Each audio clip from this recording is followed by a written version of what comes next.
थोड़ा बनाएंगे थोड़ा खाएंगे। सुन रहा है गोविंद, तेरे तो भाग ही खुल गए।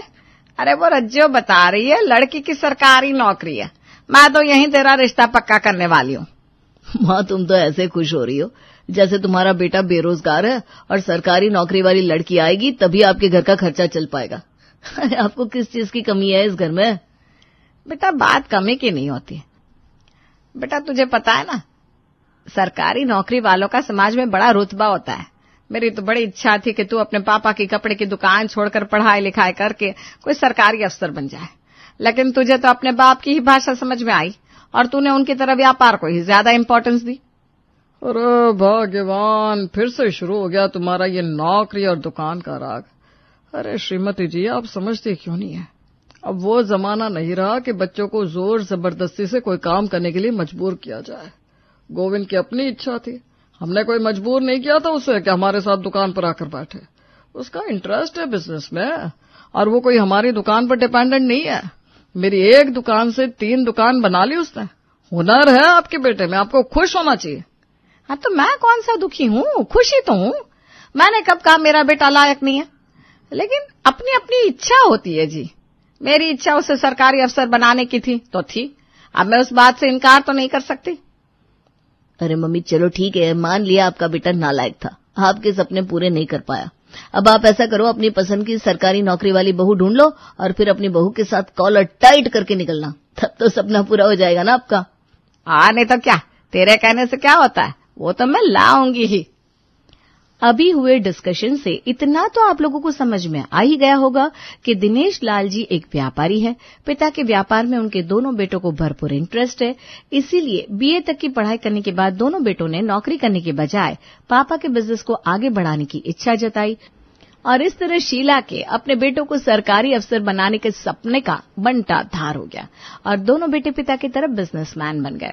सरकारी बहू को घर लेकर आने की जिद के कारण एक के बाद एक शीला ऐसी ही लड़कियों के साथ रिश्ते की बात चला रही थी जो पहले से सरकारी नौकरी करती हो। एक दिन शीला के पास मेधावी नाम की एक लड़की का रिश्ता आता है। मेधावी के घर। कहाँ तक पढ़ाई की है बेटा तुमने, क्या करती हो? आंटी जी मैंने ग्रेजुएशन के बाद बीएड एमएड किया है, अभी सरकारी स्कूल में टीचर हूँ, लेकिन मुझे टीचर बनकर नहीं रहना, बड़ा अफसर बनने का सपना है मेरा। तैयारी कर रही हूँ, पूरी उम्मीद है जल्दी ही सफल भी हो जाऊंगी। अरे बेटा सरकारी स्कूल में अध्यापिका हो तुम, ये कोई छोटी नौकरी थोड़ी ना होती है। टीचरों का भी समाज में खूब मान सम्मान होता है। देखिए बहन जी, हमें तो ये रिश्ता मंजूर है, आप लोग देख लीजिए, आपको भी सब सही लग रहा हो तो हम लोग रिश्ते की बात आगे बढ़ा सकते हैं। 2 दिन बाद मेधावी के घर वालों ने सोच विचार करने के बाद हाँ में जवाब भिजवा दिया था और इस तरह जल्दी ही मेधावी और गोविंद की शादी हो जाती है। शादी के बाद अरे भाई ये सब क्या है? हमने तो सुना था शादी में लड़कियां बोरे भर भर कर दहेज लेकर आती हैं और एक हमारी धर्म पत्नी है, ये बोरा भर के किताबें लेकर आई हैं। अब क्या करोगी इन किताबों का? लाइब्रेरी खोलने का इरादा है क्या? देखो गोविंद, बाकी सब तो ठीक है, लेकिन मुझे अपनी किताबों के साथ मजाक बिल्कुल पसंद नहीं है। लग रहा है आपने शादी से पहले मेरी बातों को सीरियसली सुना नहीं था। मैंने आपको बताया था ना, मुझे लाइफ में आगे बढ़ना है, मैं यूपीएससी की तैयारी कर रही हूँ। अच्छा एक बात बताओ, अच्छी खासी सरकारी नौकरी है तुम्हारी, तनख्वाह भी अच्छी मिलती है, आधे दिन में काम करके कंफर्टेबल घर भी आ जाती हो, फिर क्या जरूरत है ये किताबों में आंखें काली करने की? और वैसे भी हमारे घर में भगवान की कृपा से पैसों की कोई कमी नहीं है। लेकिन मैं तुम्हें यह नहीं कहूंगा कि तुम नौकरी छोड़कर घर में बैठ जाओ और हाउसवाइफ बन जाओ। तुम पढ़ी लिखी हो, अपनी शिक्षा का पूरा इस्तेमाल करो, लेकिन ये एक नौकरी के होते हुए दूसरी नौकरी के पीछे भागना मुझे समझ में नहीं आता। देखो गोविंद, मुझे नहीं लगता मैं तुम्हें अपनी बात समझा पाऊंगी या तुम इस बात को समझ पाओगे कि अफसर बनने का मतलब क्या होता है। इसलिए बेहतर यही होगा कि इस मामले में हम दोनों कोई बहस ही ना करें। और ये तैयारी मैं कोई 6 महीने से नहीं कर रही हूँ, 4 साल हो गया और मुझे पूरा यकीन है इस बार मेरा एग्जाम निकल ही जाएगा। गोविंद को समझ में नहीं आ रहा था कि आखिर मेधावी चाहती क्या है। एक सरकारी नौकरी होते हुए भी दूसरी नौकरी के लिए इतना दीवानापन उसकी समझ से बाहर था। लेकिन फिर भी उसने पत्नी मेधावी को ज्यादा कुछ कहा नहीं और इस तरह धीरे धीरे शादी के बाद समय बीतने लगा। मेधावी स्कूल से लौटने के बाद कमरे में बंद हो जाती और फिर 6-8 घंटे किताबों के साथ बिताया करती। समय बीता और फिर एक दिन गोविंद खुशी से चहचहाते हुए घर में घुसा। मेधावी, एक बहुत बड़ी गुड न्यूज है, तुम अपनी आंखें बंद करो, मैं तुम्हें वो खबर सुनाऊंगा।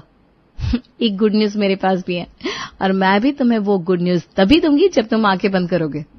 अच्छा जी, अगर दोनों आंखें बंद कर लेंगे तो कैसे चलेगा? अच्छा ठीक है, ऐसा करते हैं, दोनों आंखें खोलकर एक साथ बोल देते हैं। और फिर गोविंद और मेधावी अपने अपने गुड न्यूज बताने लगते हैं। तुम पापा बनने वाले हो। तुम एसडीएम बन गई। क्या? मेरी मेहनत रंग लाई? देखा गोविंद, मैं कहती थी ना, एक दिन बड़ी अफसर बन के दिखाऊंगी। तुम्हें मेरी मेहनत पर यकीन नहीं था, लेकिन मुझे पूरा भरोसा था। मेरे मम्मी पापा ने बचपन से मुझे आईएएस बनाने का सपना देखा था। आईएएस तो नहीं बन पाई, लेकिन वहां तक पहुंचने में अब बस कुछ कदमों की दूरी बाकी रह गई है। क्या कहा तुमने? मैं पापा बनने वाला हूं? आज का दिन तो मेरी जिंदगी का बहुत खास दिन है। तुमने आज मुझे जिंदगी की सबसे बड़ी खुशी दी है मेधावी। तुम देखना, मैं दुनिया का सबसे अच्छा पापा बन के दिखाऊंगा। और मैं इंडिया की सबसे अच्छी एसडीएम बनकर दिखाऊंगी। इतना कहकर अचानक मेधावी थोड़ी उदास हो जाती है। मुझे ऐसा लग रहा है गोविंद, हमें थोड़ी सावधानी रखनी चाहिए थी। शायद हमने बहुत जल्दी बच्चे के बारे में सोच लिया। अभी तो मुझे ट्रेनिंग पर जाना होगा। प्रेगनेंसी के साथ ये सब मैनेज कर पाना बहुत मुश्किल है। कैसी बात कर रही हो तुम? ये हमारा बच्चा है, तुम्हारे मन में ऐसी सोच आ भी कैसे सकती है? क्या तुम ये कहना चाहती हो कि तुम इस बच्चे को नहीं रखना चाहती? मैंने ऐसा नहीं कहा गोविंद, लेकिन एक बार मेरी नजर से पूरी सिचुएशन को देखो ना। बच्चा बाद में भी प्लान कर सकते हैं, लेकिन ये मौका फिर नहीं मिलेगा। नहीं देखना मुझे तुम्हारी नजर से। मुझे नहीं पता तुम्हारी नजर और नजरिया क्या है, तुम क्या सोचती हो, क्या चाहती हो, मैं आज तक समझ ही नहीं पाया। फिर भी तुम्हें आगे बढ़ने से नहीं रोकूंगा, बस इतना ही कहूंगा, मुझे अपना बच्चा चाहिए। प्रेगनेंसी का शुरुआती दौर था। इस समय मेधावी को अपनी ट्रेनिंग और ज्वाइनिंग में कुछ खास दिक्कत नहीं हुई थी। डिलीवरी के बाद मेधावी को 6 महीने की सरकारी छुट्टी भी मिल जाती है। देखा तुमने, हिम्मत रखने से सारे काम हो जाते हैं। देखो सब कुछ मैनेज हो गया ना, हमारे जुड़वा बच्चे इस दुनिया में भी आ गए। अब तुम्हारे पास 6 महीने की छुट्टी है, आराम से बच्चों की देखभाल करना, और उसके बाद बच्चों की देखभाल के लिए किसी आया का इंतजाम कर लेंगे। बाकी तुम और माँ तो हो ही बच्चों के लिए। गोविंद, 6 महीने की नहीं, पूरे 2.5 साल की छुट्टी मिल गई है मुझे। 6 महीने की मैटरनिटी लीव और 2 साल की चाइल्ड केयर लीव, सब जोड़कर पूरे 2.5 साल छुट्टी करूंगी मैं। इससे अच्छा मौका मुझे और क्या मिलेगा? मैंने सोच लिया है, अगले ही हफ्ते मैं अपने मायके शिफ्ट हो रही हूँ। बच्चों को मम्मी संभाल लेंगी और मैं इन 2.5 सालों में अपनी पढ़ाई पर फोकस करूंगी। तुम देखना, एक दिन पूरे परिवार का नाम रोशन करके दिखाऊंगी मैं कुछ समझा नहीं, तुम क्या कहना चाहती हो? अरे मैं ये कहना चाहती हूँ गोविंद कि भगवान हमारे साथ है। इस समय अगर मैं तैयारी में लग जाऊं तो 2 से 3 अटेम्प्ट में आईएएस का पेपर निकाल लूंगी। सोचकर देखो, तुम्हारी पत्नी आईएएस बन जाएगी तो क्या रुतबा होगा तुम्हारा। कमाल करती हो मेधावी तुम। अरे ये 2.5 साल की छुट्टी सरकार तुम्हें बच्चे की देखभाल के लिए दे रही है, पढ़ाई करने के लिए नहीं। इतनी स्वार्थी मत बनो। इन नन्हे नन्हे बच्चों का क्या अपनी माँ के ऊपर कोई अधिकार नहीं है? अरे सरकार भी इस बात को समझती है कि जन्म लेने वाले बच्चों को अपनी माँ की जरूरत होती है, लेकिन तुम्हें ये बात समझ में नहीं आ रही। तुम्हारे बच्चे अभी 2 दिन के हैं और तुम्हें इस समय अपने बच्चों की बजाय यूपीएससी दिखाई दे रहा है। मैं पूछता हूँ, इस अंधी दौड़ का कहीं अंत है या नहीं?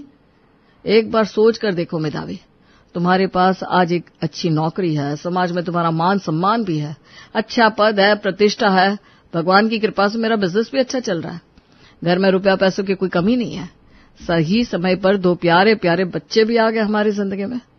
तुम्हें नहीं लगता कि हमारी जिंदगी में सब कुछ एकदम परफेक्ट हो गया है? अब हमें लालच में पड़ने की बजाय अपने परिवार पर ध्यान देना चाहिए। गोविंद और मेधावी बात कर रहे थे कि तभी मेधावी की माँ वहां आती है। माफ कीजिएगा तमा जी, लेकिन आपकी ये बात मुझे कतई पसंद नहीं आई। अरे हर किसी के अपने अपने सपने होते हैं, आप उसके पति हैं, आपको तो सपोर्ट करना चाहिए। उल्टा आप उसके पैरों में बच्चों के नाम की बेड़ियां डाल रहे हैं। बच्चों का क्या है, बच्चे तो किसी तरह पल ही जाते हैं। बचपन से सपना था मेधावी का कि वो यूपीएससी क्लियर करके आईएएस अफसर बनेगी, और अब मैं अपनी बेटी को बच्चों के नाम पर अपने सपने कुर्बान नहीं करने दूंगी। मम्मी जी, आपको सारी जिंदगी अपनी बेटी से पढ़ाई ही करवानी थी तो उसकी शादी नहीं करनी चाहिए थी ना। और मेधावी, अगर शादी हो गई थी तो तुम्हें इस बात का ख्याल रखना चाहिए था कि बच्चे तुम्हारी जिंदगी में ना आए, क्योंकि मैं तो नहीं जानता था कि शादी और बच्चों से ज्यादा जरूरी तुम्हारे लिए ये एग्जाम हो गया। और एक जरूरी बात बता दूं तुम्हें, मैं बच्चे लेकर मायके जाने की परमिशन नहीं दूंगा। ये बच्चे सिर्फ तुम्हारे नहीं है, मेरा भी बराबर का अधिकार है उनके ऊपर, और मैं अपने बच्चों से दूर नहीं रहना चाहता। अच्छा, बहुत शौक है ना तुम्हें बाप बनने का, तो ठीक है, खूब जिम्मेदारी उठाओ अपने बच्चों की। मैंने सोच लिया है, मैं अपनी छुट्टियों को बर्बाद नहीं होने दूंगी।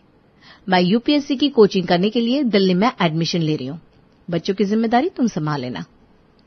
डिलीवरी के बाद जैसे ही मेधावी चलने फिरने लायक हुई, उसने दिल्ली के एक बड़े कोचिंग में तैयारी करने के लिए अपना एडमिशन करा लिया और पति की इच्छा की फिक्र किए बिना दिल्ली शिफ्ट हो गई। दिल्ली जाने के बाद मेधावी अपनी पढ़ाई में इतनी ज्यादा व्यस्त हो गई थी कि कई दिन तक उसे बच्चों को फोन करने का, यहां तक कि उनका हालचाल लेने का भी समय नहीं मिलता था। समय अपनी रफ्तार से आगे बढ़ रहा था। बच्चे भी धीरे धीरे बड़े हो रहे थे। इसी बीच गोविंद के छोटे भाई सूरज की भी शादी हो जाती है और मेधावी की देवरानी सोना शादी करके अपने ससुराल आ जाती है। अरे माँ जी, जुड़वा बच्चों की जिम्मेदारी आप अकेले संभाल रही हैं। आपसे कहाँ इस उम्र में इतना काम होता है। आप फिक्र मत करिए, अब मैं आ गई हूँ ना, बच्चों को हम मिलकर संभालेंगे। सोना वाकई एक बेहद शांत और सुलझी हुई लड़की थी। 6 महीने के गुड्डू और चिंटू को सोना ने माँ की तरह प्यार देना शुरू कर दिया था। बच्चे भी सोना को ही अब अपनी माँ समझने लगे थे। सोना की ममता की छाव में धीरे धीरे बच्चे बड़े होने लगे और पलक झपकते ही दोनों बच्चे 2 साल के हो गए थे। गोविंद, कैसे हो तुम? घर पर सब ठीक है ना? आज बच्चों का दूसरा जन्मदिन है ना, तो मैं आना चाहती थी, लेकिन यहाँ की चिंता छोड़ो। जब चिंता करनी चाहिए थी तब तो तुम छोड़कर चली गई। अब तुम्हें किसी की चिंता करने की कोई जरूरत नहीं है। अपने बारे में बताओ, पढ़ाई कैसी चल रही है तुम्हारी? अपनी तरफ से तो कोशिश कर रही हूँ, बस कुछ ही नंबरों का फासला रह गया और इस बार भी एग्जाम नहीं निकल पाया। कभी कभी ना मन बहुत घबराने लगता है। ऐसा लग रहा है पता नहीं वाकई मुझसे ये हो पाएगा या मैं अपना टाइम वेस्ट कर रही हूँ। मन कर रहा है सब कुछ छोड़कर वापस चली जाऊं। यूपीएससी के लिए तुमने सब कुछ छोड़ दिया था, जिसके लिए सारी दुनिया को छोड़ा, कम से कम उसका तो साथ निभा लो अब। इतना कहकर गोविंद ने फोन काट दिया। मेधावी को ये सब जितना आसान लग रहा था, सब कुछ उतना आसान नहीं था। एक के बाद दूसरा, दूसरे के बाद तीसरा, 4 साल बीत गए और आखिरकार 4 साल के बाद वो दिन आ जाता है जब मेधावी आईएएस का एग्जाम क्लियर कर लेती है। पूरे 5 साल बाद मेधावी ऑफिसर बनकर लौटती है। सोना, थैंक यू सो मच, तुमने मेरे बच्चों के लिए बहुत किया है, लेकिन अब चिंता की कोई बात नहीं है। मैं आ गई हूँ, अब बच्चों की देखभाल मैं खुद कर सकती हूँ। मेधावी को सोना से इस तरह की बात करते हुए देखकर गोविंद को गुस्सा आ जाता है। अच्छा, अचानक से 5 साल बाद तुम्हें याद आ रहा है कि तुम्हारे 2 बच्चे भी हैं और तुम बच्चों पर अपना हक जमाने के लिए मुंह उठाकर यहां चली आई? पिछले 5 सालों में कितनी बार बच्चों की शक्ल देखी है तुमने? कभी जानना भी चाहा कि वो कैसे है, किस हालत में है? माँ का दूध तक नसीब नहीं हुआ मेरे बच्चों को और तुम खुद को माँ कहती हो? हाँ, नहीं किया मैंने 5 सालों में, नहीं किया मैंने तुम्हें और बच्चों को फोन, क्योंकि मैं बच्चों के मुंह में नहीं पड़ना चाहती थी। गोविंद, जीवन में आगे बढ़ने के लिए बहुत सारे समझौते करने पड़ते हैं और देखो, अगर मैंने अपने जीवन में त्याग किया तो आज मुझे उसका फल मिला ना। अरे कैसे पति हो तुम? तुम्हें खुशी नहीं है इस बात की कि मैं देश की सबसे बड़ी अफसर बन गई हूँ? मुझे बहुत खुशी है मेधावी, लेकिन उससे भी ज्यादा मुझे खुशी होती अगर तुम सबसे पहले मेरे बच्चों की माँ बन जाती। ठीक है, तुम्हें उस समय जो जरूरी लगा तुमने किया, लेकिन अब यहां आकर मेरे घर का माहौल बिगाड़ने की कोई जरूरत नहीं है। इन 5 सालों में मेरे बच्चे सोना को अपनी माँ समझने लगे हैं। वो पहले ही एक बार अपनी माँ को खो चुके हैं। खबरदार, जो तुमने दोबारा उन दोनों से उनकी माँ छीनने की कोशिश की तो मुझसे बुरा कोई नहीं होगा। तुम्हारे कहने का मतलब क्या है गोविंद? वो मेरे बच्चे हैं, मैंने उन्हें जन्म दिया है और उनकी माँ मैं ही रहूंगी। मेरी पोस्टिंग जोधपुर में है और बच्चे मेरे साथ जोधपुर जा रहे हैं। उनको अच्छी परवरिश देना, उनकी स्टडी, सब कुछ मैं मैनेज करूंगी। देखा माँ, देख लिया अपनी सरकारी बहू का रंग ढंग। जिन दूध मुँहे बच्चों को छोड़कर चली गई थी, कभी मुड़कर उनकी तरफ देखा नहीं और अब 5 साल बाद अचानक आकर इनकी ममता जग रही है। और अभी भी ये बच्चों के दिल में अपने लिए प्यार जगाना नहीं चाहती बल्कि जोर जबरदस्ती से अपने माँ होने का अधिकार दिखाना चाहती है। एक बात अच्छी तरह समझा दो अपनी बहू को, सिर्फ जन्म देने से कोई माँ नहीं बन जाता। और जिन बच्चों के लिए इतना बोल रही हो ना, वो बच्चे तुम्हें पहचानते तक नहीं है। पति की बात सुनकर मेधावी अपनी माँ को फोन लगाती है। माँ, मेरी सहेलियां ठीक कहती थी, रिश्ता हमेशा बराबरी वाले लोगों में करना चाहिए। उनके परिवार में कोई भी शिक्षा का महत्व नहीं समझ पाएगा। अरे मैं इतनी बड़ी अफसर बनकर लौटी हूं, लेकिन मेरे ससुराल में कोई खुश नहीं है, बल्कि ये लोग तो मुझे ताना मारने का कोई मौका ही नहीं छोड़ रहे। छोड़ना बेटा, ऐसे लोगों के लिए अपना मन जलाने की कोई जरूरत नहीं है। हमें अपनी बेटी पर गर्व है। तू तो खुश है ना बेटी? यही तो समझ में नहीं आ रहा माँ। मैं जो कुछ भी अपनी जिंदगी में बनना चाहती थी वो सब मैंने अचीव कर लिया, लेकिन फिर भी मेरे मन को सुकून नहीं है। न जाने क्यों मुझे वो खुशी महसूस नहीं हो रही है। कल मेरे बच्चों का 5वां जन्मदिन है। तुम देखना, उनके जन्मदिन पर मैं इतनी शानदार पार्टी दूंगी ना, बच्चों को चाची और माँ के बीच का अंतर समझ में आ जाएगा। मेधावी अब किसी भी कीमत पर बच्चों का प्यार जीतना चाहती थी। वो बाजार जाती है और बच्चों के लिए महंगे महंगे गिफ्ट्स खरीदती है। बड़े होटल में बच्चों के जन्मदिन की पार्टी ऑर्गेनाइज करती है ताकि बच्चे खुश होकर उसके और करीब आ जाए। अगले दिन पार्टी के लिए सभी लोग होटल में पहुंच चुके थे। आओ बच्चों, माँ के साथ अपने जन्मदिन का केक काटो। देखो कितना खूबसूरत 5 मंजिला केक बनवाया है मैंने आपके जन्मदिन के लिए। नहीं, हम लोग हर साल अपनी छोटी माँ के साथ अपना बर्थडे केक काटते हैं। केक तो हम छोटी माँ के हाथों से ही कटवाएंगे। अरे बेटा, मैं आपकी मम्मा हूँ। देखो कितने सुंदर सुंदर गिफ्ट्स लेकर आई हूँ। आपकी छोटी माँ आपके लिए कोई गिफ्ट लेकर नहीं आई है ना? हमें अपनी मम्मा से कोई गिफ्ट नहीं चाहिए। छोटी मम्मा हमें बहुत प्यार करती है, वही हमारी गिफ्ट है। हमें आपका गिफ्ट नहीं चाहिए। इतना कहकर दोनों बच्चे दौड़कर अपनी छोटी माँ यानी कि सोना के पास पहुंच जाते हैं और हाथ पकड़कर उसे केक के पास ले जाते हैं। सोना, मेधावी की शक्ल मत देखो। बच्चे जो कह रहे हैं वो बिल्कुल ठीक कह रहे हैं। तुम ही उनकी छोटी माँ हो। अपने हाथों से दोनों के जन्मदिन का केक कटवाओ, मेहमान वेट कर रहे हैं। अगले दिन लगता है बच्चों का छोटी छोटी चीज से ही दिल जीतना पड़ेगा। महंगे गिफ्ट से उन्हें कोई फर्क नहीं पड़ता। देखो बच्चों, आज मम्मा ने आपकी पसंद का पास्ता बनाया है। चलो दोनों फटाफट अपना पास्ता खा लो, उसके बाद हम लोग शॉपिंग के लिए जाएंगे और फिर वहीं पर आइसक्रीम भी खाएंगे। मेधावी के कहने पर दोनों बच्चे उसके हाथ का बना हुआ पास्ता खा लेते हैं। अब मेधावी ने रोज का ये रूटीन बना लिया था। कभी पिज्जा, कभी पास्ता, कभी नूडल्स जैसी चीज बनती ताकि बच्चे उसे अटेंशन देना शुरू करें। 1 सप्ताह के बाद, कैसी माँ हो तुम? बच्चों का ध्यान अपनी तरफ खींचने के लिए रोज रोज उन्हें जंक फूड खिला रही हो। महीने में 1 दिन ये सब खाने की परमिशन देती है सोना बच्चों को, और तुम हर रोज कुछ न कुछ बनाकर रख देती हो।